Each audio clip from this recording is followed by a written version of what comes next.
Hello students. आज का जो हमारा लेक्चर है वो बेसिकली मैं हिंदी में डिलीवर करूंगा, क्योंकि आप ही में से काफ़ी लोगों की रिक्वेस्ट आई थी, कुछ स्टूडेंट्स की रिक्वेस्ट आई थी कि उनको कुछ प्रॉब्लम हो रही है रिगार्डिंग लैंग्वेज को लेके। तो उन्होंने कहा सर हम ज़्यादा कंफर्टेबल हिंदी में हैं तो आप हिंदी में लेक्चर डिलीवर करिए, और हमारा मेन एम है बच्चों को कुल मिला के समझ में आना चाहिए चीज़। तो आज मैं जो है आपका लेक्चर जो है वो हिंदी में डिलीवर करूंगा, पूरा लेक्चर।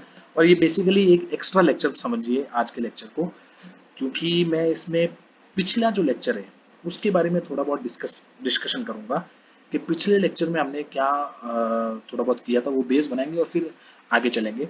और ये लेक्चर, आज का लेक्चर थोड़ा सा लंबा होगा, हल्का सा। ज़्यादा लंबा हम लेक्चर बना नहीं सकते, उसका रीज़न है आप सबको पता है कि नेटवर्क कंस्ट्रेंट्स है और अपलोड करना पड़ता है, तो दिक्कत आती है उस चीज़ में।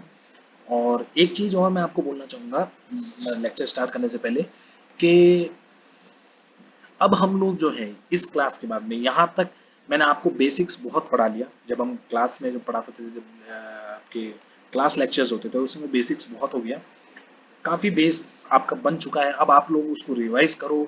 आपने नोट्स जो मैंने आपको बोला था अगर वो बनाए होंगे आपने, अपनी लैंग्वेज में लिखा होगा, तो अब आपको वो सब आप चीज़ें रिकॉल कर सकते हो। और नहीं लिखा होता तो नहीं लिखा होगा तो ये एक बहुत बड़ा ड्रॉबैक है।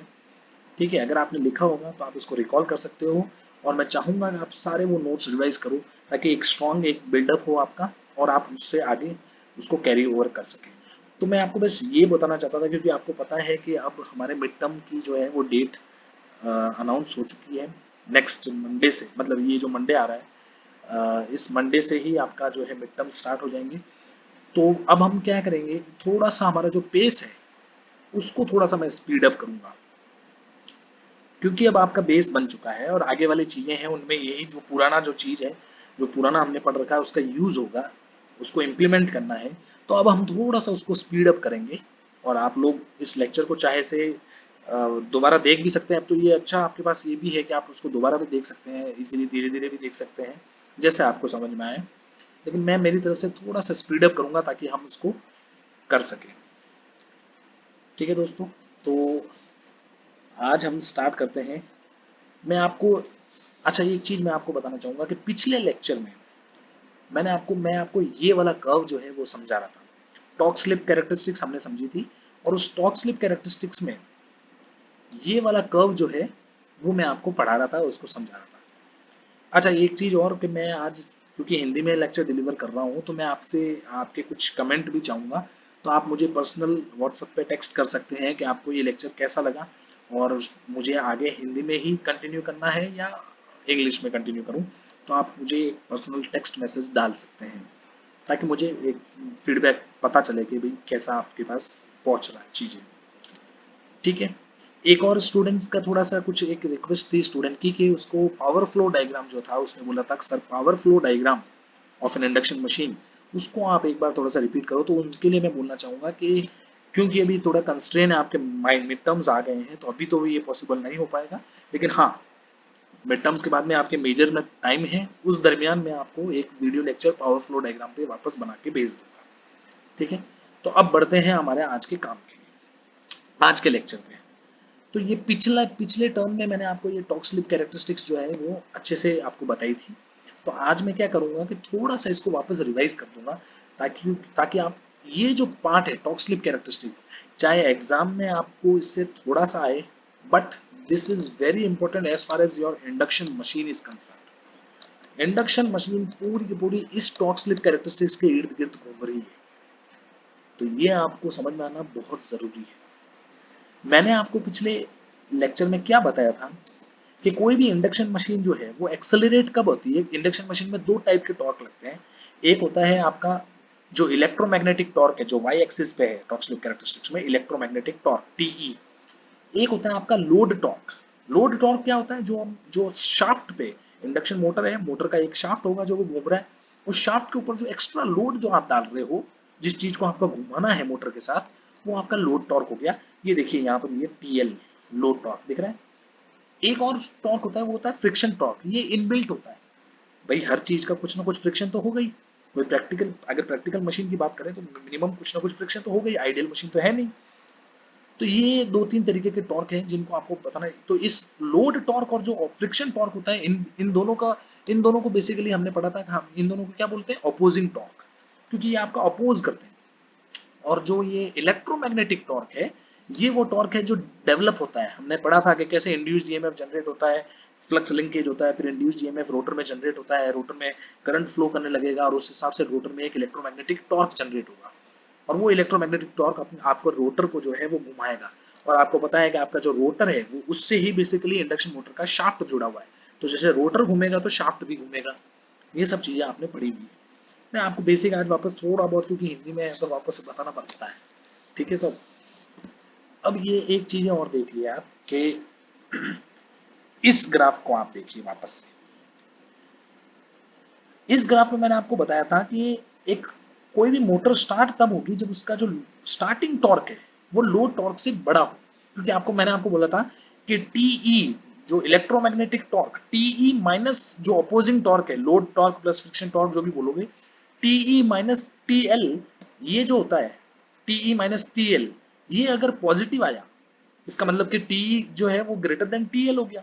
तो जब ये T minus T L positive होगा तो आपका मशीन जो है, मोटर जो है वो एक्सेलरेट करेगी, और जब T minus T L negative होगा तो आपका जो मोटर है वो डी एक्सेलरेट करेगी। यानी कि जब लोड टॉर्क ज्यादा बड़ा हो जाएगा इलेक्ट्रोमैग्नेटिक टॉर्क से तो मोटर डी एक्सेलरेट करेगी, इलेक्ट्रोमैग्नेटिक टॉर्क जब लोड टॉर्क से बड़ा होगा तो मोटर एक्सेलरेट करेगी। और मैंने आपको ये भी बोला था कि जो स्पीड है, स्पीड और स्लिप जो है वो इन्वर्सली प्रोपोर्शनल होती है, यानी कि अगर आपकी स्पीड बढ़ रही है तो आपकी स्लिप घटेगी, अगर स्लिप घट रही है तो स्पीड बढ़ेगी। ये देखिए, जब लेफ्ट से राइट में जाते हैं तो आप देखो कि आपकी स्लिप जो है वो बढ़ रही है, 0 से 1 की तरफ जा रहा है।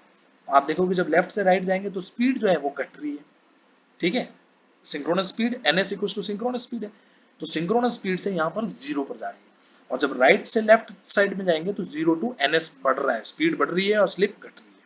ये चीज आपको ध्यान रखने की बहुत जरूरी है, ठीक है। यहाँ तक तो क्लियर हो गया। अब मैं आपको ये चीज मैंने आपको बोला था कि कोई भी मोटर एक्सेलरेट तभी होगा जब उसका जो स्टार्टिंग टॉर्क है वो उसके अपोजिंग टॉर्क से बड़ा होना ही चाहिए, तभी मोटर जो रोटर आपका घूमने लगेगा, ठीक है। अब इस केस में देखो आपने क्या किया था कि सपोज आपने ये टी लोड आपने स्टार्टिंग में मोटर पे जोड़ दिया, तो आप देख रहे हो कि जो स्टार्टिंग टॉर्क है वो टी लोड से कम है, तो मोटर घूमेगी नहीं। जो अपोजिंग टॉर्क है जो मोटर को उल्टी डायरेक्शन में घुमा रहा है वो टी लोड है, और जो फ्रंट डायरेक्शन में घुमाने वाला स्टार्टिंग टॉर्क जो टी लोड से कम है तो मोटर घूमेगा नहीं, ऑब्वियसली बात है।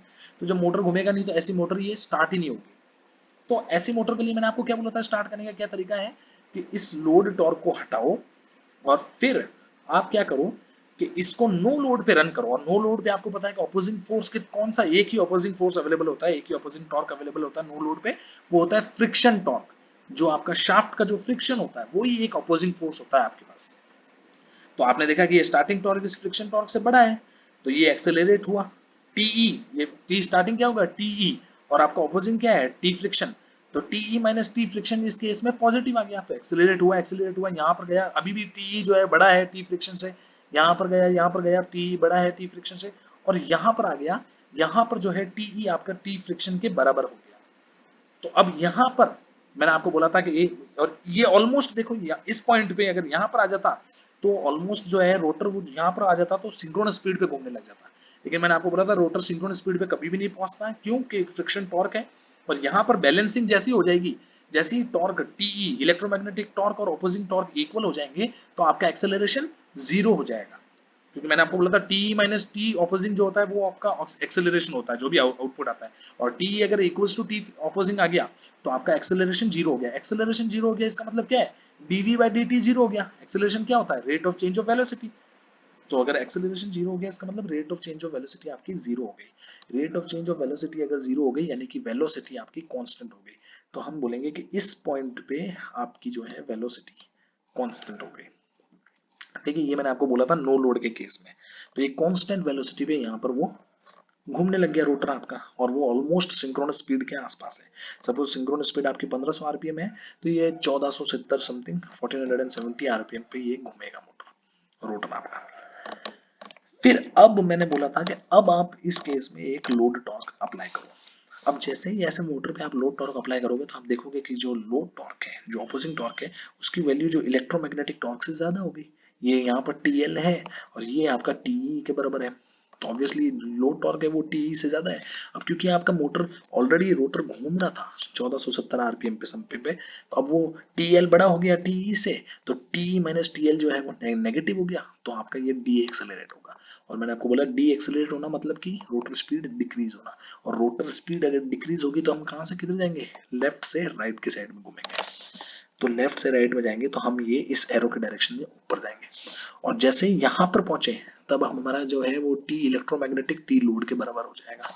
अब यहाँ पर ड्यू टू इनर्शिया थोड़ा सा आगे बढ़ जाएगा रोटर, थोड़ा सा आगे बढ़ जाएगा। जैसे ही इस पॉइंट पे थोड़ा सा इस पॉइंट से आगे बढ़ा तो यहाँ पर आप देखोगे इस पॉइंट पे टी जो है वो लोड टॉर्क से बड़ा हो जाएगा। तो अब टी जब लोड टॉर्क से बड़ा हो जाता है तो मैंने आपको क्या बोला, एक्सेलरेट होगा। तो जब एक्सेलरेट होगा तो अब हमेशा राइट टू लेफ्ट जाएंगे क्योंकि स्पीड इंक्रीज होती है एक्सेलरेट में। तो एक्सेलरेट में स्पीड इंक्रीज तो वापस नीचे की तरफ आएगा, नीचे की तरफ आया यहाँ पर कहीं आएगा, फिर वापस से टी छोटा हो जाएगा टीएल से, तो इस पॉइंट के अक्रॉस वो ऑसिलेट करेगा जैसे कि एक पेंडुलम में ऑसिलेट करता है, और फाइनली इस पॉइंट पे वो सेटल डाउन हो जाएगा। ऐसे मैंने आपको बताया था कि फिर अगर आप सपोज लोड टॉर्क बढ़ा दो TL2 कर दोगे तो वो कहीं इस पॉइंट पे सेटल डाउन हो जाएगा, TL3 कर दोगे तो वो कहीं इस पॉइंट पे सेटल डाउन हो जाएगा। और मैंने आपको बोला कि अगर आपका जो इनिशियल लोड जो आपने इंडक्शन मोटर पे लगाया है वो TL4 के बराबर लगा दिया तो जो कि T मैक्सिमम से भी बड़ा हो गया, तो चाहे आप कुछ भी कर दो ये मोटर कभी चल ही नहीं सकती, क्योंकि हमेशा जो लोड टॉर्क जो हमेशा इलेक्ट्रोमैग्नेटिक टॉर्क जो मैक्सिमम में यार उससे ही बड़ा है, तो ये मोटर कभी नहीं चलेगी। ठीक है, तो ये सब चीजें मैंने आपको पिछले लेक्चर में बताई थी, जस्ट एक क्विक रिवीजन मैंने आपको करवाया है कि ये कैसे ये इंडक्शन मोटर चलती है। अब एक चीज आप इस चीज में एक चीज नोट करोगे कि आप देखोगे कि इस केस में मैंने कैसे स्टार्ट किया था मोटर को, मैंने मोटर को स्टार्ट किया था, मैंने कहा था भाई कि यहाँ जो लोड टॉर्क है इसको पहले हटा दो और इस मोटर को नो लोड पे रन करो। नो लोड पे जब रन होने लग जाए एक बार 1470 आरपीएम ऑलमोस्ट सिंक्रोनस स्पीड के आसपास रोटर रन होने लग जाए, उस केस में फिर आप बाद में आके लोड अटैच कर दो उसमें, तब जो वो आके जाके एक स्टेबल स्पीड पे रन हो रहा था। ठीक है, ये कंडीशन है। तो ये बेसिकली एक तरीके से आप देखा जाए ये तो एक ड्रॉबैक ही हुआ ना मशीन का। क्यों ड्रॉबैक हुआ, क्योंकि सपोज अगर आपको चाहिए कि आपको ऐसा चीज ऐसे हर बार ये थोड़ी होता है, सपोज आपकी कंडीशन ऐसी है कि आपको मोटर जो है स्टार्टिंग से ही लोड लगा हुआ है, लोड आपका स्टार्टिंग से ही रोटर पे शाफ्ट पे लगा हुआ है, अब आपको इसको घुमाना है तो आपका स्टार्टिंग टॉर्क इससे बड़ा होना चाहिए तो ही वो घूमेगा। भाई आप हर बार ऐसे थोड़ी कह सकते हैं कि भाई मेरे को नो लोड पे पहले रन करूंगा और फिर लगूंगा, कई बार सिचुएशन ऐसी हो जाती है कि आपका लोड ऑलरेडी पड़ा है रोटर पे शाफ्ट पे ऑलरेडी लोड पड़ा है, अब आपको इसको घुमाना है, तो उस केस में कैसे घुमाओगे, इस केस में तो घूमेगा ही नहीं क्योंकि टी स्टार्टिंग जो टी लोड से कम है, तो स्टार्ट ही नहीं होगी मशीन। समझ में आ रही है, देखो अलग अलग सिचुएशंस होती है, उस सिचुएशंस के अकॉर्डिंगली मैं आपको बोल रहा हूँ। जैसे सपोज आप ऐसे तो हर बार सिचुएशन अलग होती है, जैसे मान लो सपोज आप किसी एक चॉपर में बैठे हो, एक हेलीकॉप्टर छोटा सा चॉपर है आपका, खिलौना टाइप आपने बनाया है और आप उसके अंदर जाके बैठ गए। अब वो मोटर को अब आप एज ए लोड काम कर रहे हो, टीएल लोड। ठीक है, आप चॉपर के शाफ्ट पे आप जाके बैठ गए, उसका रोटर जो है उसका शाफ्ट है उस पर आप बैठ गए।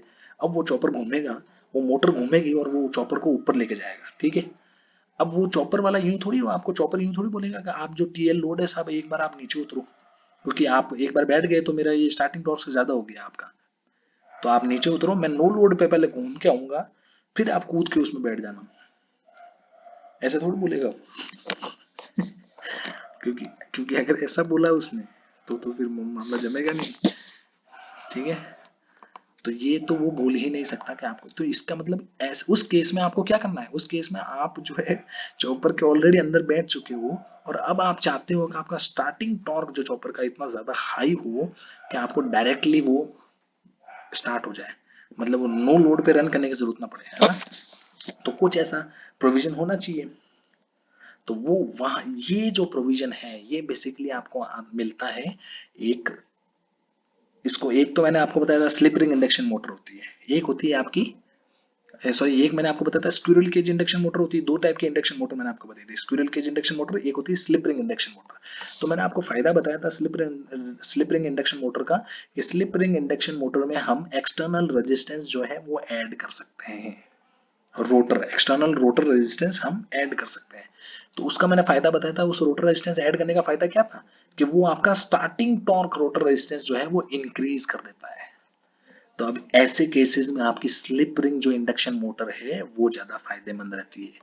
क्यों? उसमें आप क्या करोगे, एक्सटर्नल रोटर रेजिस्टेंस आपके लोड टॉर्क के हिसाब से आप एक्सटर्नल रोटर रेजिस्टेंस उसमें जोड़ दो, तो आपका स्टार्टिंग टॉर्क जो है वो उससे बड़ा हो जाएगा। तो एक बार जैसे ही वो स्टार्ट कर देगा आपको, एक बार मोटर आपकी घूमने लग गई, उसके बाद में जैसे ही वो सिंक्रोनस स्पीड के आसपास घूमने लगती है, आप वो रोटर रेजिस्टेंस वापस से निकाल लो। ठीक है, तो स्टार्टिंग टॉर्क उसने इंक्रीज कर दिया, रोटर रेजिस्टेंस निकाल दिया। लेकिन ये सुविधा सिर्फ और सिर्फ स्लिप रिंग इंडक्शन मोटर में है, ये आपकी स्क्विरल केज इंडक्शन मोटर में ये नहीं है, क्योंकि उसमें एक्सटर्नल रेजिस्टेंस आप ऐड ही नहीं कर सकते। तो इसलिए ऐसे केसेस में स्लिप रिंग इंडक्शन मोटर बहुत ही काम की चीज है। आई बात समझ में? चलो चलो, तो ये जो मैंने ये आपको मैंने पिछली बार बताया था, जस्ट इसको मैंने आपको एक रिव्यू दिया है सो एज तो आप जान सको कि इसकी इंपॉर्टेंस क्या है इस टॉर्क स्लिप कैरेक्टरिस्टिक्स के ग्राफ की। ठीक है, अब हम जो है वो ये सब हमने ऑलरेडी पढ़ चुका हूँ, बता पिछले लेक्चर में बचाया था, तो आप इसको देख सकते हो वापस से यहाँ तक। यहाँ से हमको स्टार्ट करना था। तो अब मैंने आपको बताया कि इस टॉर्क स्लिप कैरेक्टरिस्टिक्स में रोटर रेजिस्टेंस का रोल बहुत इंपॉर्टेंट हो जाता है उसको स्टार्ट करने के लिए। तो वो रोटर रेजिस्टेंस और वोल्टेज से ये कैसे ये कैरेक्टरिस्टिक्स जो है वो डिफर होती है, कैसे वेरी करती है, वो चीज आपको सीखनी है। चलो, आज के लेक्चर के लिए इतना बहुत है। हम नेक्स्ट लेक्चर में स्टार्ट करेंगे, तो आप मुझे बताना कि ये लेक्चर में आपको कैसा लगा। Thank you very much.